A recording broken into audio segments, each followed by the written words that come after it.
அனைவருக்கும் வணக்கம்.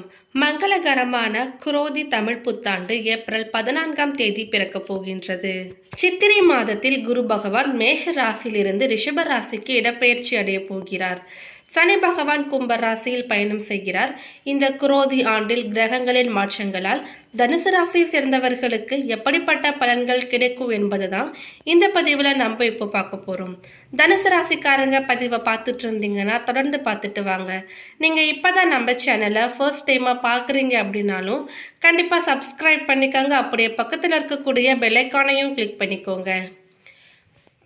மே 1ஆம் தேதி சித்திரை மாதம் 18ஆம் நாள் குரு பகவான் மேஷ ராசியிலிருந்து ரிஷப ராசிக்கு 12 ஆண்டுகளுக்கு பிறகு சென்று அமரப்போகிறார்.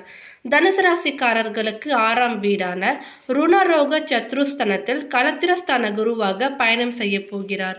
குரு பகவான் இந்த குரோதி ஆண்டில் குருவின் பார்வை உங்கள் ராசிக்கு 2ஆம் வீடு, 10ஆம் வீடு, 12ஆம் வீடுகளின் மீது விழுகிறது. குரு பகவான் குரோதி ஆண்டில் 6ஆம் பாவமான அடிமை தொழில், தாய்மாமன், நோய், கடன், எதிரி ஆகியவற்றை குறிக்கும் பாவகத்தில் பயணம் செய்ய போகிறார். சுப கிரகம் 6இல் வந்தால் அசுப பலன்கள் குறையும் என்பது ஜோதிட விதி. 6இல் குரு ஊரெல்லாம் பகை என்பதும் பழமொழி. உங்கள் ராசிக்கு பாக்கிய அதிபதியும் விரய அதிபதியுமான குரு 6இல் வருவது ஒரு வகையில் நன்மையே. குருவின் பொன்னான பார்வை தொழில் ஸ்தானத்தை பார்ப்பதால் தொழிலில் மாற்றமும் முன்னேற்றமும் அந்நிய தேச பயணங்களும் வரலாம். இதுவரை படித்துவிட்டு வேலை இல்லாமல் இருந்தவர்களுக்கு நல்ல வேலை கிடைக்கும். அஷ்டமத்து சனியால் இதுவரை தடைப்பட்ட காரியங்கள் தடை நீங்கி நல்ல விதத்தில் நடக்கும். திறமை அறிவுக்கு ஏற்ற அதிகமான வருமானங்களும் வரும். ஆனால் சுப விரயமும் அதிகரிக்கும். உடல் ஆரோக்கியத்தில் கவனம் தேவை. 12ஆம் பாவத்தை அந்த பாவ அதிபதியை பார்ப்பதால் பயணங்கள் அதிகரிக்கும். தேவைக்கு ஏற்ற பணம் வந்தாலும் கையில் காசு பணம் தங்காது. சுப விரயமாக மாற்ற வீடு மனை வாங்கும் வாய்ப்பும் வரும். இதுவரை தடைப்பட்ட கிரக பிரவேசம், திருமண யோகம் போன்ற சுப காரியங்கள் சட்டென்று நடந்து முடியும். வருமானத்தை எல்லாம் நல்ல விஷயத்திற்கு செலவு செய்வீர்கள். ராசிக்கு 2ஆம் இடத்தில் ராசிநாதன் குரு பார்ப்பதால் குடும்பத்தில் அமைதி நிலவும். பணம் பல வழிகளிலிருந்து வரும். வாக்கு நாணயத்தையும் காப்பாற்றி விடலாம். உங்கள் ராசிக்கு 2 மற்றும் 3ஆம் அதிபதியான சனி பகவான் 3ஆம் வீட்டில் ஆட்சி பெற்று ஆண்டு முழுவதும் பயணம் செய்வதால் இந்த ஆண்டு நீங்கள் எடுக்கும் புதிய முயற்சிகள் அனைத்தும் வெற்றியடையும். தைரியம், தன்னம்பிக்கை கூடும். 7.5 சனி காலம் முடிவுக்கு வந்துவிட்டது. சனி பகவான் கும்ப ராசியிலிருந்து உங்கள் ராசிக்கு விரயஸ்தானம், பஞ்சமஸ்தானம், 9ஆம் இடமான பாக்கியஸ்தானத்தை பார்வையிடுகிறார். சமுதாயத்தில் மதிப்பு மரியாதை அதிகரிக்கும். உங்கள் உழைப்புக்கு லாபம் கிடைக்கும். தொழில் படிப்படியாக முன்னேற்றம் கிடைக்கும். ஆண்டின் இறுதியில் சனி பகவான் 4ஆம் வீடான மீன ராசிக்கு இடப்பெயர்ச்சியாகி ராகுவுடன் பயணம் செய்கிறார். அர்த்தாஷ்டம சனி ஆரம்பமாவதால் ஆரோக்கியத்தில் அக்கறை காட்டுவது அவசியம். இந்த குரோதி ஆண்டு முழுவதும் 4ஆம் வீட்டில் ராகுவும் தொழில் ஸ்தானத்தில் கேதுவும் அமர்ந்து பயணம் செய்வது சிறப்பான அம்சமாகும். வீட்டில் மகிழ்ச்சியும் உற்சாகமும் அதிகரிக்கும். ஒரு சிலர் புதிய வீடு மாறுவீர்கள். ஒரு சிலருக்கு வேலையில் மாற்றம் ஏற்படும். புதிய வேலை வாய்ப்புகள் தேடி வரும். பொறுமையோடு இருந்தால் இழப்பை சரி செய்யலாம். இழந்த செல்வாக்கை திரும்ப பெறுவீர்கள். பொருளாதார நிலை சீரடையும். அம்மாவின் உடல் ஆரோக்கியத்தில் அக்கறை காட்டுங்கள். திடீர் மருத்துவ செலவுகள் வரவும் வாய்ப்பிருக்கிறது. தனுசு ராசிக்கு ஆண்டு தொடங்கும் பொழுது இருந்த கிரகங்களின் அமைப்பின்படி சனி 3ஆம் வீட்டில் ஆட்சி பெற்று சஞ்சரிக்கிறார். தனுசு ராசிக்கு 7.5 சனியின் பிடியிலிருந்து சமீபத்தில் தான் விடுதலை கிடைத்து இருக்கும். இதுவே மிகப்பெரிய அளவு நிம்மதியையும் ஏற்படுத்தும். இன்னும் ஒரு சில நாட்களில் தமிழ் புத்தாண்டு தொடங்குகிறது. ஒவ்வொரு புதிய ஆண்டின் பிறப்பின் பொழுதும் ஆண்டின் தொடக்கத்தில் உள்ள கிரகங்களின் அமைப்பு அந்த ஆண்டு எப்படி இருக்கும் என்பதற்கான தோராயமான கணிப்பை தரும். தனுசு ராசிக்கு ஆண்டு தொடங்கும் பொழுது இருந்த கிரகங்களின் அமைப்பின்படி இந்த ஆண்டு சனி 3ஆம் வீட்டில் ஆட்சி பெற்று சஞ்சரிக்கிறார். தனுசு ராசிக்கு 7.5 சனியின் பிடியிலிருந்து சமீபத்தில் தான் விடுதலை கிடைத்து இருக்கும். இதுவே மிகப்பெரிய அளவு நிம்மதியையும் ஏற்படுத்தும்.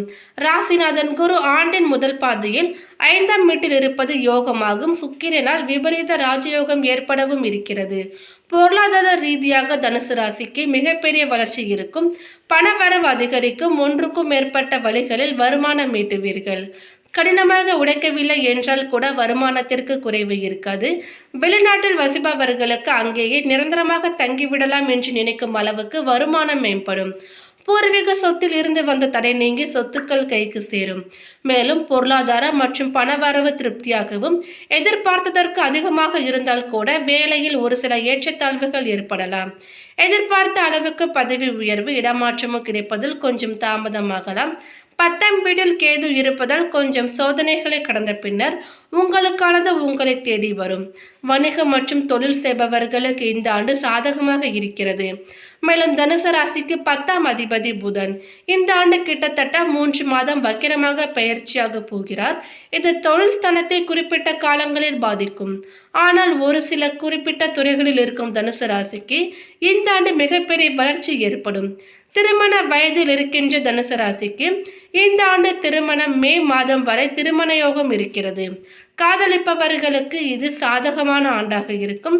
கலப்பு திருமணங்கள் மே மாதத்திற்கு பிறகு நடக்க வாய்ப்பு இருக்கிறது. வேலை அல்லது தொழிலில் அவசரப்பட வேண்டாம். நீங்களாக எதையும் முயற்சிக்க வேண்டாம். தானாக வரும் வாய்ப்புகளை பயன்படுத்திக் கொள்ளுங்கள். புதிய வேலை அல்லது இடமாற்றம் தேவையில்லாத சங்கடங்களை ஏற்படுத்தலாம். புதன் வக்கிரமடையும் காலங்களில் திருமண உறவில், வேலை மற்றும் தொழிலில் சிக்கல்கள் ஏற்படலாம். பொது வாழ்க்கையில் ஈடுபட்டு இருப்பவர்களுக்கு புகழும் செல்வாக்கும் அதிகரிக்கும். பிள்ளைகளின் நலனில் அதிக அக்கறை காட்டினால் குதூகலங்கள் அதிகம் சந்திப்பீர்கள். பாசம் காட்டாத உற்றார் உறவினர்கள் பாசம் காட்ட துவங்குவார்கள். உடலில் இருந்த உபாதைகளும் மனக்குழப்பங்களும் விலகும். புதியவர்கள் நட்பு கிடைத்து அவர்களின் ஒத்துழைப்பும் கிடைக்கும். சொத்து பிரச்சனைகள் சுமூகமாக முடியும். புதிய கல்வி கற்பதற்கான வாய்ப்புகளும் தேடி வரும். அதே நேரம் திரும்ப திரும்ப செலவு வைக்கும் வாகனங்களை மாற்றிவிடுங்கள். மறைமுக பகை பாராட்டும் பழைய நண்பர்களால் காட்டிக் கொடுக்கப்படும் நிலை ஏற்பட வாய்ப்பு இருக்கிறதால் எவரிடமும் மனம் விட்டு பேச வேண்டாம். உத்தியோகஸ்தர்களுக்கு சிறப்பான பலன்களை பெறப் போகிறீர்கள். உங்கள் பணிகளில் அதிக சிரத்தையும் முயற்சியும் தேவை. யாரும் உங்களை குறை கூறாத அளவிற்கு நேரத்தை கடைபிடிப்பது நல்லது. சக ஊழியர்களின் ஒத்துழைப்பு கிடைக்கும். மேலிடம் உங்களுக்கு கனிவான உறவினை கொள்ளும். அறிமுகமில்லாத நபர்களிடம் எச்சரிக்கையாக இருப்பது நல்லது. வேலை நிமித்தமாக வெளியூர் பிரயாணங்கள் ஏற்படலாம். பதவி உயர்வு, இடமாற்றம் தொடர்பாக எடுக்கும் முயற்சிகளும் வெற்றியை கொடுக்கும். வியாபாரிகளுக்கு குறைந்தபட்சம் லாபம் உறுதியாக கிடைக்கும். போட்டிகள் அதிகமாக இருந்தாலும் வாடிக்கையாளர்களின் ஆதரவால் உங்களுக்கு கிடைக்க வேண்டியது கிடைத்தே தீரும். உங்கள் பணியாளர்களை தொடர்ந்து கண்காணிப்பது நன்மையை தரும். யாரிடமும் அனுசரணையான உறவை கையாளுவது நல்லது. கூட்டு வியாபாரங்களில் கணக்கினை சரியாக வைத்துக் கொள்வதும் நன்மையை தரும். அரசு வழியில் ஒரு சில பிரச்சனைகளும் வரலாம். மாணவர்களுக்கு 7.5 ஜென்ம சனி ஆரம்பிக்க இருப்பதால் படிப்பில் ஆர்வம் குறையலாம். நேர்மறை எண்ணங்களை வளர்த்து கொள்வதும் நல்லது. விளையாட்டில் ஈடுபடும் பொழுது கவனமாக இருப்பது நல்லது. தேவையற்ற அலைச்சல்களை குறைத்துக் கொள்வதும் நன்மையை தரும். உயர்கல்விக்காக குடும்பத்தை விட்டு பிரிந்து வெளிநாடு செல்ல வேண்டிய சூழ்நிலைகளும் ஏற்படலாம். பெண்களுக்கு அனைத்து காரியங்களும் சுமூகமாக முடிவடையும். குடும்பத்தாரின் நல்லெண்ணங்களுக்கு பாத்திரமாவீர்கள். கணவரிடம் நல்ல உறவு அமையும். ஆன்மீகத்திலும் நாட்டம் அதிகரிக்கும். புதிய ஆலயங்களுக்கு சென்று வருவீர்கள்.